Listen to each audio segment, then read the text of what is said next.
Everyone, আমি পূজা। আমার নতুন আর্টি ব্লগে সকলকে স্বাগত জানাই। তো দেখো, সকাল সকাল সানসেটে আমি পুজো করতে চলে এসেছি। তো চলো তোমাদেরকে দেখাই আমি কীভাবে পুজো করছি। তো আমি প্রথমে কিন্তু কাপড় ভিজিয়ে নিয়ে সেই কাপড় দিয়ে আমি সব ঠাকুর মুছে নিলাম।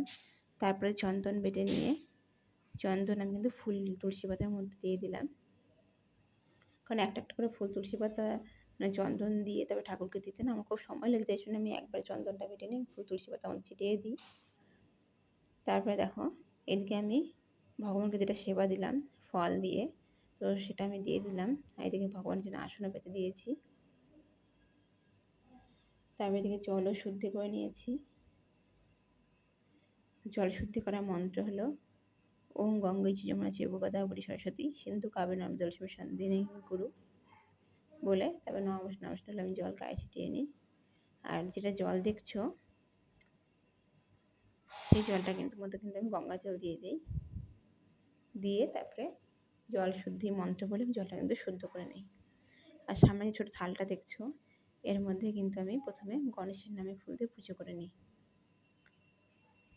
ওম গণেশায় নমঃ বলে 3 বার মন্ত্রটা বলে ফুল দিয়ে জল দিই।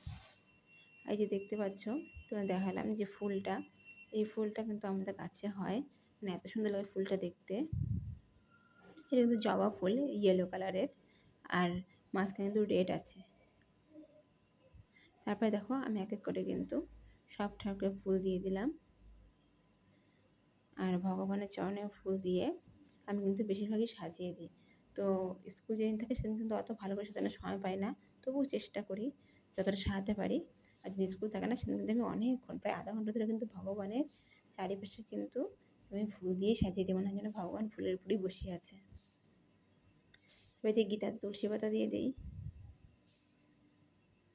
আর তো ফুল টুল দেওয়া হলে তারপরে এই যেগুলো ভগবানকে সেবা দিই তার মধ্যে কিন্তু গুরু মন্ত্র জপ করে আমি ভোগগুলো নিবেদন করে দিলাম।